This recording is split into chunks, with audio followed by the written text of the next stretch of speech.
Hello guys, welcome back to my YouTube channel Leeza'r hoite.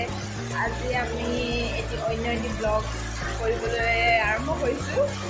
চাওঁ কিমান দূৰ নিব পাৰোঁ। ব্লগবিলাক সাধাৰণতে কিয় মই আধা কৰি মানে নকৰোঁ, আমনি লাগে মানে কিয় ভাগৰ লাগে, থাকি যায়, তেনেকৈ পাহৰি যাওঁ। অভ্যাসো নাই দিয়কচোন, নতুনকৈ ষ্টাৰ্ট কৰিছোঁ যিহেতু। কিন্তু আজি আমাৰ ন-ভুঁই ৰুব আৰু ন-ভুঁই দিনাখন আমাৰ কি দিনটো কৰোঁ তাকে দেখাবলৈ আজি ব্লগটো ষ্টাৰ্ট কৰিছোঁ। আৰু আপোনালোকে চাব বুলি আশা কৰিলোঁ। আৰু যদি মোৰ চেনেলটোলৈ আপোনালোকে আহিছে তেতিয়াহ'লে প্লিজ ছাবস্ক্ৰাইব কৰি দিব আৰু ঘণ্টা বুটামটো টিপি দিব। আৰু ভিডিঅ'টো যদি ভাল লাগে লাইক কমেণ্ট কৰিব।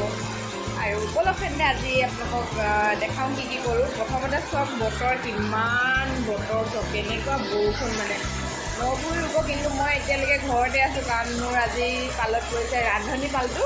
মা বাইদেউহঁতি গৈছে, মই অলপ খানা মানে অকণমান দেৰিকৈ যাম। খানা বনোৱাখিনিকে প্ৰথমতে দেখাই লওঁ, তাৰপিছত পথাৰত দেখাম কি হয়। ঠিক আছে। এয়া ঘুগুনি বনাইছোঁ চাহ খাবৰ কাৰণে। দেউতাই মোক চব্জি বনাবৰ কাৰণে কোমোৰাখিনি কাটি দিলে আৰু এয়া মহাশয় মাংসখিনি কাটি দিছে।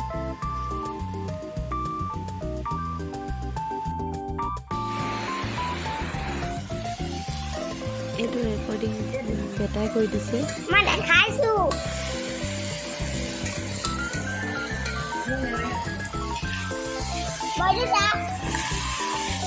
মাহৰ আয়ো মা ইমান দেখি এইয়া খানা হৈ গৈছে আৰু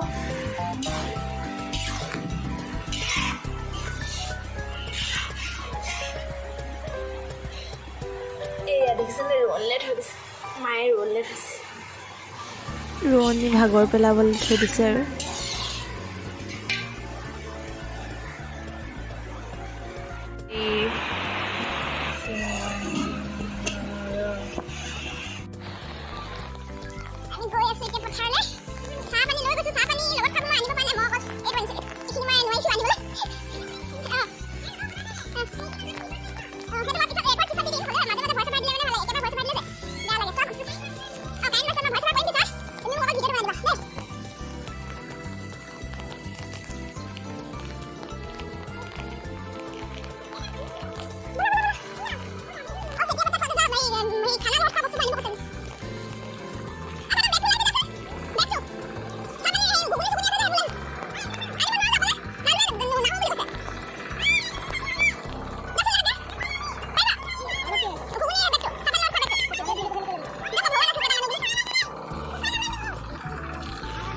বৰষুণ ইমানেই দিছে, গোটেই পানী হৈ গৈছে, ৰুবলৈ দিগদাৰ হৈ গৈছে। বাইদেউ ইয়াক পানী কাটি আছে, মানে ৰঞ্জিত কঠীয়াখিনি ৰুব লগা আছিলে। ৰঞ্জিত কঠীয়াখিনি মানে চাপৰ অকণমান, এতিয়া ৰঞ্জিত কঠীয়াটো বামত নহয়, দত দিব লাগে। গতিকে কঠীয়া দুখ খাই গৈছে, হালো ব'ব পৰা নাই, সেইকাৰণে ৰুবও পৰা নাই। পানী বেছি কাৰণে দিগদাৰ হৈ গৈছে, ইমানেই বৰষুণ।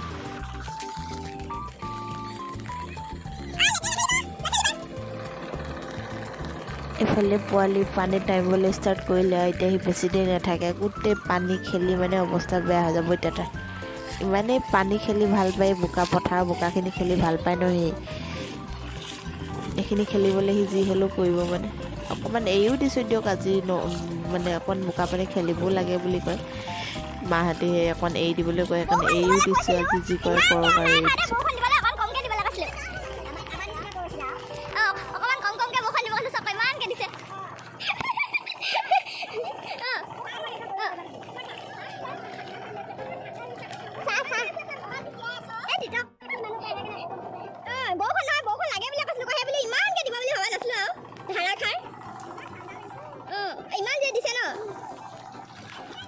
কেনেকুৱা মজা লাগিছে ন? নক'বা আৰু বৰষুণৰ বতৰত বনাই নুঠে মটৰত পানী। এতিয়া মই ঘুগুনি আৰু চিঙৰা খাই দিম নহয়। হ'ব নাই? হ'ব টিভি চাই একদম কম যেন হৈছে। ইমান ট্ৰেইন ন 25 চাবি ফেলে কবিতা ছাতি থাকিছে। এইফালে পিছফালে গৌতম আছে বাইদেউ। কবিতা শেষ কৰি দিব দিয়া যদি হওক। আকৌ ৰুটি ফাইলটো থাকি আহিলে, ৰুটিটো নবনালোঁ। শেষ হ'ব, কমকৈ আনিছোঁ। বৰষুণ দিছে বুলি মানুহ নাহিব বুলি যে, সেইটোতো বৰষুণ দিছে, মানুহবোৰ ভয় খাব পাৰে কেনেবাকৈ জ্বৰ চৰ উঠিব বুলি, সেইকাৰণে কমকৈ আনিছোঁ।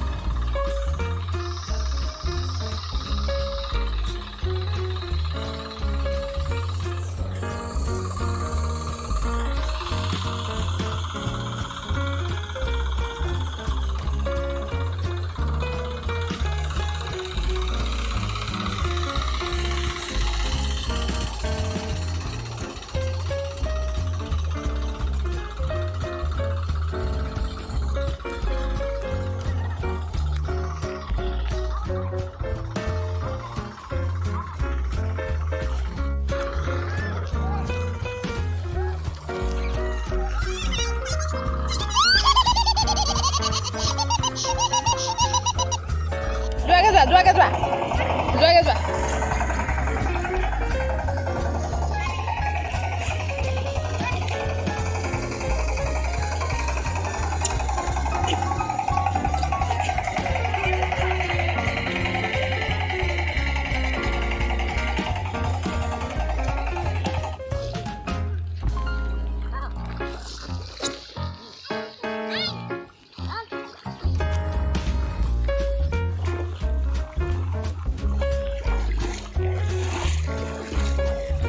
এইফালে না সেইফালে আইতা ফালে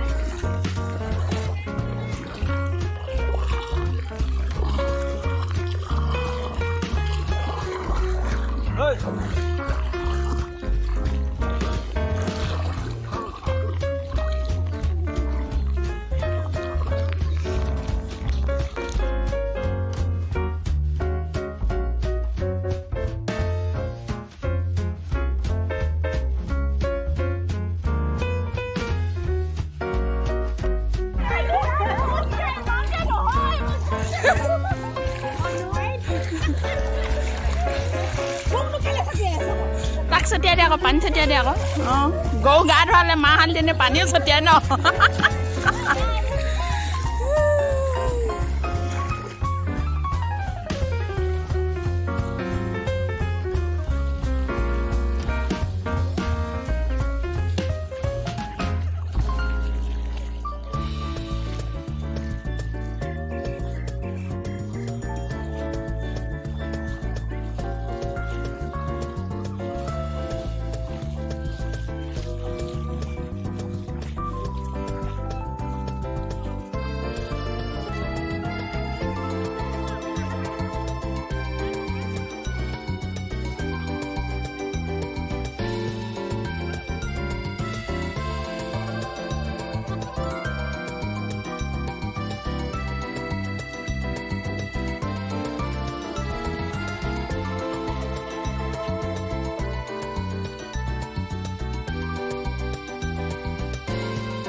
এনেকৈ আৰু আধা অলপ থাকি গ'ল কাৰণ সেই পানী বহুত বেছি আছিলে দবা আছিলে ৰঞ্জিত কঠীয়া যিহেতু অকণ চাপ আছিলে সেইটো কাৰণে কঠীয়াখিনি ডুব খাই যায় মানে সেইকাৰণে সেইখিনি এৰি থৈ আহিব লগা হ'ল আৰু টাইমো বহুত হ'ল যিহেতু চবৰে ভোক লাগিছিলে ৰোৱনীখিনিকো বাহিৰে ভাতটো খাই যাবলৈ ক'লোঁ কাৰণ আকৌ ঘৰলৈ গৈ গা চা ধুই আহে মানে আপোনাৰ ভাগৰ লাগে কাৰণে ঘৰত যাব নালাগে একেবাৰে মাক ঘৰতে অকণমান গা চা ধুই খাই ল'ব বুলি ক'লোঁ সেই তেনেকৈ আহি মেলি গা চা ধুই ভাতবোৰ পটাপট ৰেডি কৰোঁতে মোবাইলটো ভিডিঅ' বনাবলৈ থাকি গ'ল সেইকাৰণে অকল আপোনালোকক এই কি খালোঁনো সেই ফটো কপি লগাই দিছোঁ জাষ্ট আৰু ভিডিঅ'টো শেষলৈকে চোৱাৰ বাবে ধন্যবাদ দেই।